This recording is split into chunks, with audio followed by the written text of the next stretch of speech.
7వ వచనాన్ని ఒకసారి మనం చదువుకుందాం. కలవరపడకుడి, అందుకతడు కలవరపడకుడి, సిలువ వేయబడిన నజరేయుడగు యేసును మీరు వెదకుచున్నారు. ఆయన లేచి ఉన్నాడు, ఇక్కడ లేడు. వారు ఆయనను ఉంచిన స్థలము చూడుడి. మీరు వెళ్ళి ఆయన మీకంటే ముందుగా గలిలయలోనికి వెళ్ళుచున్నాడనియు ఆయన మీతో చెప్పినట్టు అక్కడ మీరు ఆయనను చూతురనియు ఆయన శిష్యులతోనూ పేతురుతోనూ చెప్పుడనెను. చాలండి. కొందరు స్త్రీలు సుగంధ ద్రవ్యములను తీసుకొని ఆయన కళేబరానికి పూయాలన్న ఉద్దేశముతో 3వ దినాన ఆయన సమాధి దగ్గరకు వెళ్ళారు. నా ప్రేమనేటి వర్లారా, వారితో ఆయన చెప్పుచున్నటువంటి మాట, దేవదూత అక్కడికి వచ్చాడు, ఆయన చెప్పినట్టుగా ఆయన తిరిగి లేచాడు, ఆయన ఇక్కడ లేడు, ఆయన ఇక్కడ లేడు. ముందుగానే చెప్పాడు, చెప్పిన ప్రకారంగా ఆయన తిరిగి లేచాడు. అప్పుడు మీరు నమ్మలేదు. మరణించి 3 రోజులలో మీరు తిరిగి లేస్తానన్నాడు. ఆయన మాటను మీరు గ్రహించలేదు. ఆయన చెప్పినట్టుగా ఆయన తిరిగి లేచాడు. అయితే ఈ మాట మీరు వెళ్ళి శిష్యులకు చెప్పండి. అంత మాత్రమే కాదు, సపరేట్గా ఒక మాట వాడాడు అక్కడ శిష్యులలో, పేతురుతోనూ చెప్పండి అన్నాడు. శిష్యులలో పేతురు అసలు ప్రధానమైన వాడు. శిష్యులకు చెప్పండి అన్నప్పుడు ఆ శిష్యులలో ప్రధానమైన వాడు పేతురు. కానీ శిష్యులతో చెప్పండి, పేతురుతో చెప్పండి అన్నాడు. నా ప్రియమైనటి వర్లారా, ఆయన మరణించిన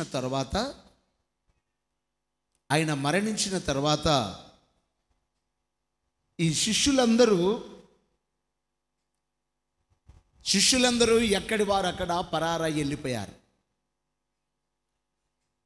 ఎప్పుడైతే సైనికులు యేసు ప్రభును పట్టుకున్నారో, కొరడాలతో కొడుతున్నారు, ఎక్కడి వారు అక్కడ వెళ్ళిపోయారు. వాళ్ళల్లో ప్రధానుడుగా ఉన్నటువంటి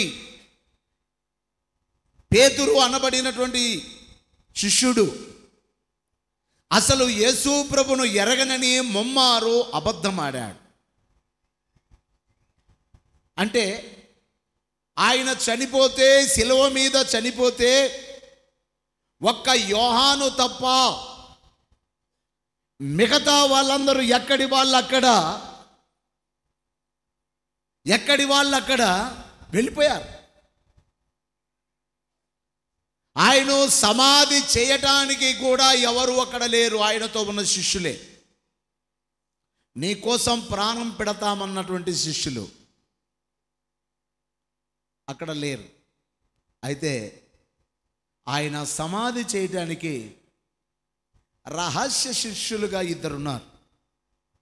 వారిలో అరిమతయపు యేసేపు అనే ఆయన ఒక ఆయన, నికోదేము అనబడినటువంటి ఆయన ఒక ఆయన.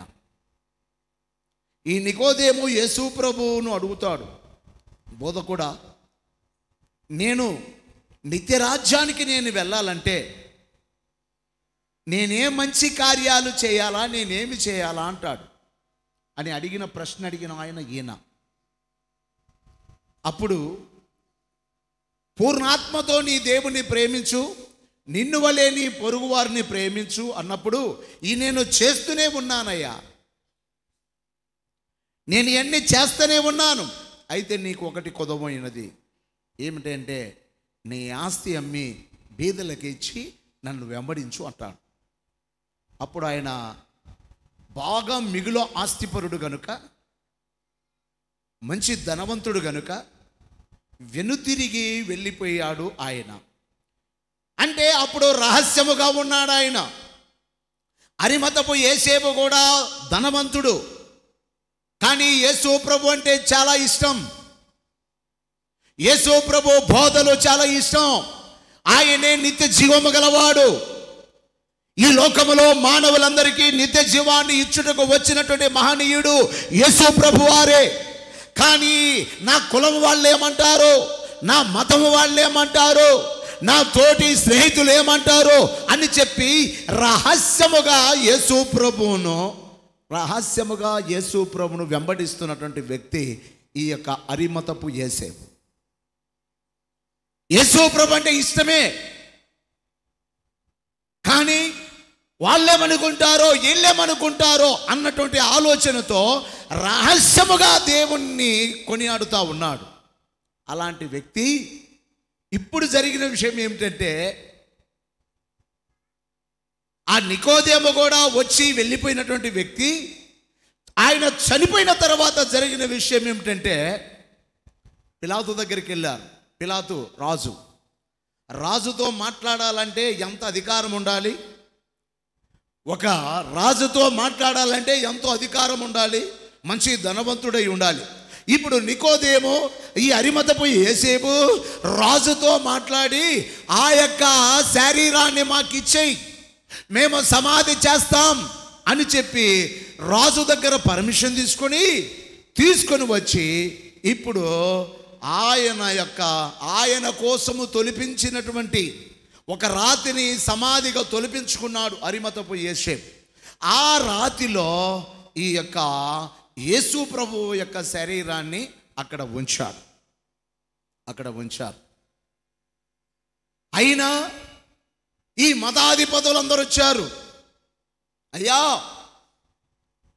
ఈయన చనిపోతే 3వ రోజున తిరిగి లేస్తానన్నాడు, కాబట్టి ఆయన లేకుండా కావలి వారిని భద్రపరచండి, రోమా ప్రభుత్వపు సీలు వేయండి, ఎవడైనా ఈ రాయి తొరలిస్తే వాడు మరణానికి పాత్రుడు, మరణ శిక్ష వాడికి ఉంటుంది, కాబట్టి మీ యొక్క రోమా సామ్రాజ్యపు ఆ ముద్రను వేసి సీలు చేయండి ఆ యొక్క సమాధికి అన్నప్పుడు, మీరు ఎలా చేస్తారో, ఎలా చేయమంటారో అలా చేయించండి అని చెప్పి రాజు కూడా పర్మిషన్ ఇచ్చాడు. అప్పుడు వాళ్ళు యేసు ప్రభు సమాధిని లోపల పెట్టారు, యేసు ప్రభు శరీరాన్ని సమాధిలో పెట్టారు. దానికి ఒక పెద్ద, ఎవరు తొరలించలేనటువంటి ఒక గొప్ప పెద్ద రాతిని తీసుకొచ్చి పెట్టారు, సీల్ వేశారు. ఇక సీల్ వేస్తే అది కేవలము రోమియోలు మాత్రమే మరలా వాళ్ళే పర్మిషన్తో దాన్ని తొలగించాలి, ఇక మిగతా వాళ్ళు ఎవరు తొలగించేదానికి అలా అవకాశం లేదు. అలా వేశారు, భద్రపరిచారు. నా ప్రేమనేటి వారలారా, అలా భద్రపరచడానికి ఆ యొక్క శరీరాన్ని, అనగా అరిమతపు యేసేపు యొక్క ఆయన కోసం తొలిపించుకున్నటువంటి ఆ యొక్క గృహలో, ఆ సమాధిగా తొలిపించుకున్నటువంటి ఆ సమాధిలో యేసు ప్రభు యొక్క కళేబరాన్ని, శరీరాన్ని పెట్టడం జరిగింది. అంటే రహస్య శిష్యులుగా ఉన్నటువంటి వీళ్ళు ఆయన చనిపోయిన తర్వాత తెగబడి బయటకు వచ్చారు. స్తోత్రం చెప్పండి ఒకసారి. తెగబడ్డారిక, మేము ఏమైపోయినా పర్వాలేదు, ఎవరు ఏమనుకున్నా పర్వాలేదు, నిత్య జీవము మాకు కావాలి, ఆయన నీతిమంతుడు, ఎన్నాళ్ళు మేము రహస్యంగా ఉండాలి అన్నారు. ధనవంతుడైనటువంటి నికోదేము, అరిమతపు యేసేపు తెగబడి, శిష్యులు, ఆయనను వెంబడించిన శిష్యులు ఆయన విడిచిపెట్టి పారిపోతే, రహస్యంగా దాగుకున్నటువంటి శిష్యులుగా ఉన్నటువంటి వీళ్ళు ఆయన్ను ఇప్పుడు ఏం చేసినట్టే కళేబరాన్ని తీసుకొచ్చి ఆ శరీరాన్ని ఆ యొక్క సమాధిలో ఉంచారు. నా ప్రేమనటి సహోదరులారా, అంటే ఈయన తర్వాత జరిగిన విషయం ఏంటంటే, యేసు ప్రభువును అక్కడ ఉంచారు, కానీ ఉంచిన వెంటనే వాళ్ళు భద్రపరిచారు. ఈ రాయి ఎవరు తీయకూడదన్నారు, అన్ని భద్రపరిచారు, కానీ ఆయన మాత్రం అక్కడ వాళ్ళు పెట్టారే కానీ ఆయన అక్కడ లేడు. స్తోత్రం చెప్దాం ఒకసారి. ఆయన అక్కడ లేడు. ఎందుకంటే లోపల ఎప్పుడైతే ఆయన అక్కడ పెట్టారో ఆ రాయి తీయాల్సిన పని లేదు ఆయన బయటికి రావడానికి. ఆ రాయి కూడా తీయాల్సిన పని లేదు. కానీ ఆయన ఏం చేశాడంటే లోపలికి ఎప్పుడైతే ఆ శరీరాన్ని అక్కడ పెట్టారో వీళ్ళు అనుకున్నారు మేము భద్రపరిచామనుకున్నారు. ఆయన అక్కడ లేకుండా పాత నిబంధన కింద ఉన్నటువంటి ఆ యొక్క చనిపోయినటువంటి ఆదాము మొదలుకొని యేసుక్రీస్తు ప్రభువారు జన్మించేంత వరకు ఎంతమంది అయితే పాత నిబంధన భక్తులు పరిశుద్ధులుగా ఉండి చనిపోయారో వాళ్ళందరూ అనగా వాళ్ళందరూ పాతాళములో ఉంటగా యేసు ప్రభు పాతాళములోనికి తీసుకొని వెళ్ళిపోయి అక్కడ వాళ్ళకు సువార్త చెప్పి అక్కడ వాళ్ళను ఏం చేశాడంటే వాళ్ళు చెరలో ఉంటే ఆ చెరను తీసుకొని పోయి పరదైస్ అయినబడినటువంటి దేవుని యొక్క సన్నిధిలోనికి వాళ్ళను తీసుకొని అక్కడికి వెళ్ళిపోయాడు ఆయన. కానీ ఇక్కడ ఉండారనుకుంటున్నారు వాళ్ళు, ఇక లోపలనే ఉన్నాడు అనుకుంటున్నారు వాళ్ళు. ఎప్పుడో ఆయన వెళ్ళిపోయాడు. కింద చెరలో ఉన్నటువంటి వాళ్ళను అనగా అందరూ బంధింపబడి అక్కడ పాతాళములో బంధింపబడి ఉన్నటువంటి వాళ్ళందరినీ తీసుకొని వెళ్ళి స్వార్థ చెప్పే పాత నిబంధన భక్తులందరినీ అనగా పరదైస్ అనబడినటువంటి ఆ యొక్క దేవుని దగ్గర ఉన్నటువంటి ఆ నెమ్మది కలిగిన స్థలానికి తీసుకొని వెళ్ళిపోయాడు. అందుకే ఈయనను కూడా అంటాడు, దొంగనేమన్నాడు, నీవు నాతో కూడా పరదైసులో ఉందువు అని అన్నాడు. అక్కడికి తీసుకొని వెళ్ళిపోయాడు. అంటే నా ప్రియమైనటి వారులారా, యేసుక్రీస్తు ప్రభువారు పునరుద్ధానము ద్వారా సాతానును వాడగొట్టాడు. స్తోత్రం చెప్పండి ఒకసారి. సాతానుడు ఓడిపోయాడు. ఇది ఈ యొక్క ఆదివారం, ఈస్టర్ ఆదివారం మన విశ్వాస జీవితానికి ఒక మూలపట్టు, మూల రాయి. ఈ ఆదివారం, ఈస్టర్ ఆదివారము ఒక ప్రత్యేకమైనటువంటి ఆదివారం. ఇది ప్రతి ఆదివారానికి ఒక తల్లి లాంటిది ఈ యొక్క ఆదివారం. కారణం ఏంటంటే సాతానును ఓడించిన రోజు ఈ ఆదివారం. సాతానును ఓడించిన రోజు.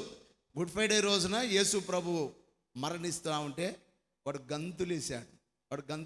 ఓహో నేను చంపేశా, నేను దెబ్బలు కొట్టించా, నేను చంపేశా, యేసు ప్రభువుని చంపేశా, ఓహోహో అని చెప్పి వాడు చాలా గంతులు వేశాడు. ఎందుకంటే ఇక నా పని, నేను వచ్చిన పని చేశాను, నేను దైవ కుమారుని చంపాను అని చెప్పి చాలా రెచ్చిపోయి మాట్లాడాడు సాతానుడు.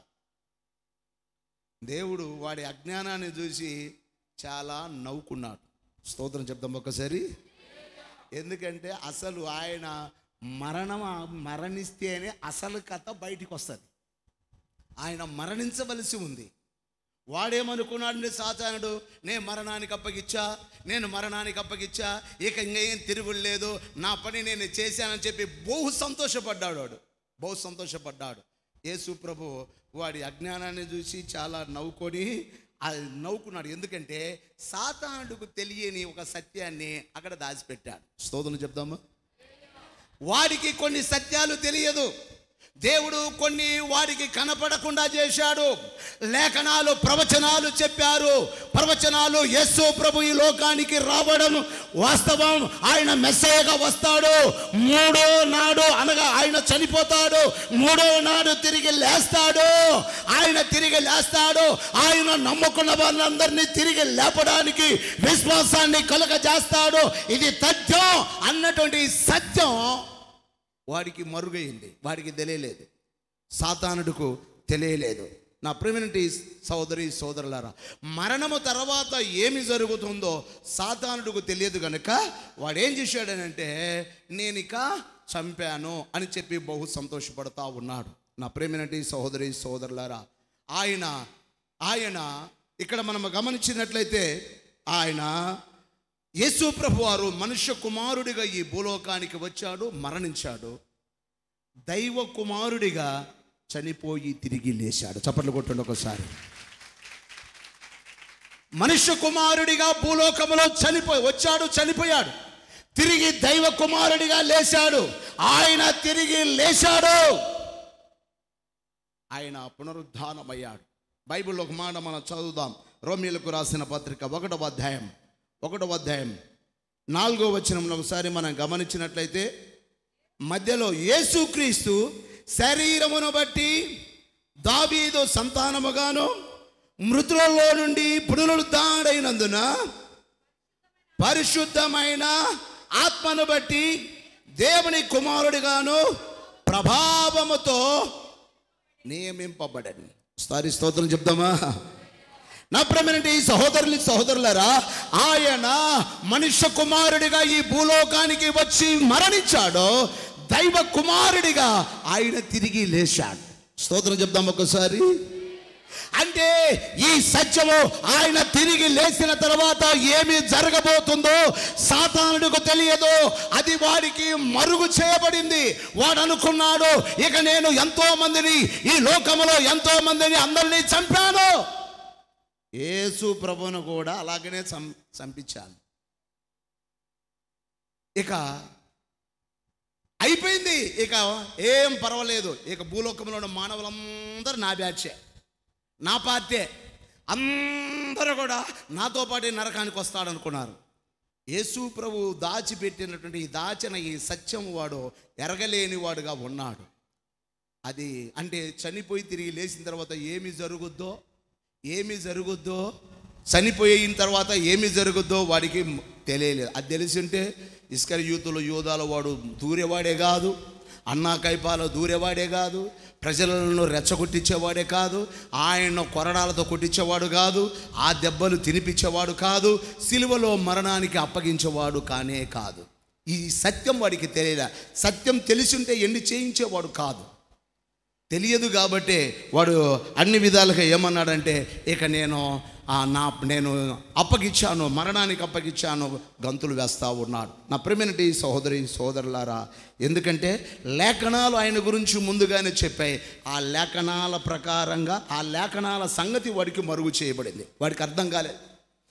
అందుకనే అపోస్తలుడైన పౌలు గారు అంటాడు, పౌలు గారు అంటాడు, కొరింథీయులకు రాసిన మొదటి పత్రిక 15వ అధ్యాయం 3-4 వచనాలు ఒకసారి మనం చదువుకుందాం.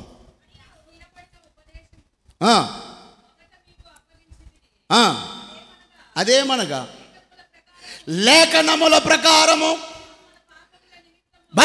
లేఖనముల ప్రకారము క్రీస్తు మన పాపముల నిమిత్తమై మృతి పొందెను, సమాధి చేయబడెను, లేఖనముల ప్రకారము 3వ దినమున లేపబడెను. కొట్టండి చప్పట్లు ఇప్పుడు ఒకసారి.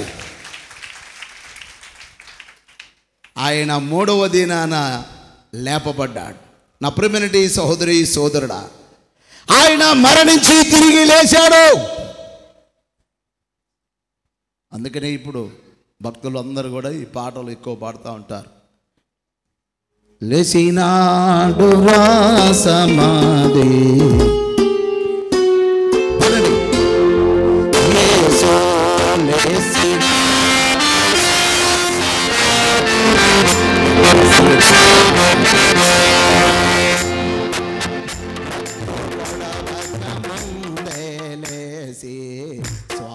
భక్తుల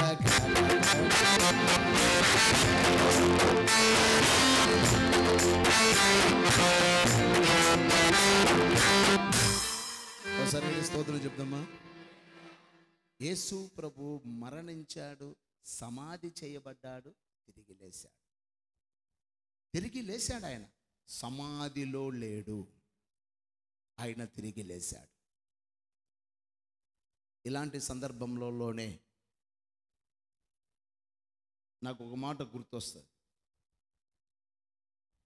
ఒకడు ఇలాగనే లేచినాడు రా సమాధి, వెలసినాడు రా అని చెప్పి పండగ సందర్భంగా ఆనందం తట్టకలేక ఫుల్లుగా దాగిండంట. ఎందుకు దాగినవరంటే యేసు ప్రభువు చచ్చిపోయి తిరిగి లేచినాడనే సందర్భంగా ఒక సుక్క వేసుకున్నానన్నాడంట వాడు. ఒక సుక్క ఎక్కువ వేసుకున్నానన్నాడంట. ఎందుకంటే గుడ్ ఫ్రైడే రోజు తాగాడు, ఎదురుపడ్డాడు. ఎందుకురా నువ్వు తాగావు, ఏమైందిరా, ఈరోజు అందరూ పండగ కదా ప్రార్థనకు పోతున్నంటే, అన్నా నీకేం చదువును, యేసు ప్రభు చచ్చిపోయినాడని బాధకు తట్టకలేక తాగానన్నా అన్నాడు. అప్పుడు అనుకున్నాం, ఓహో వీడు నిజంగా యేసు ప్రభు మీద ఎంత భక్తో, వీడు తాగాడు అని నేను అనుకుంటే ఈస్టర్ రోజు ఇంకొక సుక్క ఎక్కువ వేసుకున్నాడంట. ఈస్టర్ రోజు ఇంకొక సుక్క వేసుకొని వాడు అప్పుడేమో ఆ రోజు పాట ఏం పాడిందంటే, ఏ పాప మెరుగని ఓ పావనామూర్తి పాప విమోచకుండా అని పాడాడు ఆ రోజు. ఏందిరా ఈరోజు నువ్వు ఈ రకంగా తాగుతున్నావని అంటే, యేసుప్రభు చచ్చిపోయినాడు, నేను బాధగా తట్టకలేక తాగాను అన్నాడు. సరేలేమ్మని చెప్పి ఈస్టర్ పండగ రోజు ఇంకొక సుక్క ఎక్కువ వేసుకున్నాడంట. వేసుకొని వాడు ఆ రోజు కూడా పాటే, అది కూడా యేసుప్రభు పాటే.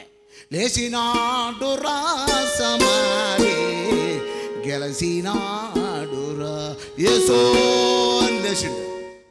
ఒరే ఈరోజేందిరా అని అంటే, అన్న యేసు ప్రభు చచ్చిపోయి తిరిగి లేచిండని ఒక సుక్క ఎక్కువ వేసుకున్నానంట. ఒక సుక్క ఎక్కువ. ఈరోజు ఒక సుక్క ఎక్కువ వేసుకుంటారో మరి తక్కువ వేసుకుంటారో, అసలు లేకుండా ఉంటారో, ఉన్నోళ్ళంతా ధన్యులు. స్తోత్రం చెప్పండి ఒకసారి. ఈరోజు ఒక్క సుక్క కూడా వేసుకోకుండా ఉన్న వాళ్ళు ధన్యులు. వాళ్ళను దేవుడు ఇక ఎప్పుడూ ఆ సుక్క జోలి పోకుండా చేయను గాక. ఆమేన్, హల్లెలూయా. నా ప్రియమైనటువంటి సహోదరి సహోదరులారా, ఆయన తిరిగి లేచాడు. ఆయన లేచాడు. మొదటగా ఆయన లేచిన తర్వాత మొట్టమొదటిగా కనపడింది ఎవరికి అంటే, స్త్రీలకా పురుషులకా? స్త్రీలకే కనపడ్డాడు ఆయన. ఏం పురుషులకి ఎంతో కనపడలే అంటే, ఆయన తిరిగి లేచిన తర్వాత స్త్రీలకే ఎందుకు కనపడ్డాడంటే, స్త్రీలలో ఈయన తిరిగి లేచిరాడనే వార్త సాటాలంటే స్త్రీలు చెప్పినట్టుగా పురుషులు చెప్పగలరా? ఏదన్నా పబ్లిసిటీ చేయాలంటే స్త్రీలు ఎక్కువ చేస్తారా, పురుషులు ఎక్కువ చేస్తారా? అబ్బా గట్టిగానే ఒప్పుకుంటున్నారే. దాయలేరే, ఏదన్నా దాయాల్సిన్నది కూడా దాయరుదండి. దాన్ని దాయాల్సిన్నది కూడా దాయరే. ఉంటే వాళ్ళకు కడుపు ఉబ్బుతుంది. అది పగిలిపోయేంత వరకు, అది పోయి 10 మందికి పగలగొట్టేంత వరకు వాళ్ళకు కడుపు ఉప్పుతుంది అన్నమాట. దాయాలన్నా దాయరు స్త్రీలు. యేసయ్య మొట్టమొదటిగా ఇప్పుడు ఈ యొక్క మగ్దలేని మరియకు, సుసన్నకు, ఇంకా కొంతమంది స్త్రీలు అక్కడ ఉన్నారు, వారికి ఆయన కనపడ్డాడు. ఎందుకంటే ఎక్కువగా స్త్రీలే పబ్లిసిటీ చేయగలిగిన వాళ్ళు ఎవరండి? స్త్రీలే కదా. పురుషులకైతే పురుషులు దాన్ని దాస్తారట, పెద్దగా పట్టించుకోరు. అందుకని స్త్రీ నోట, అందుకని ఏదైనా చెప్పకూడనిది ఈయన ఎవరికి చెప్పబాక నీకైనా చెప్పామో అది మొత్తానికి అందరికీ టామ్ అవుతుంది. అక్క ఎవరికి చెప్పబాక నీకు ఒక్క విషయం చెబుతా. ఏందక్క చెప్పక్క? అబ్బో నువ్వు ఎవరికన్నా చెబుతావు అబ్బా. ఏందక్క మరి నేనట చెబుతానక్క, అదే నాకు నువ్వు చెప్పబాకు మళ్ళంట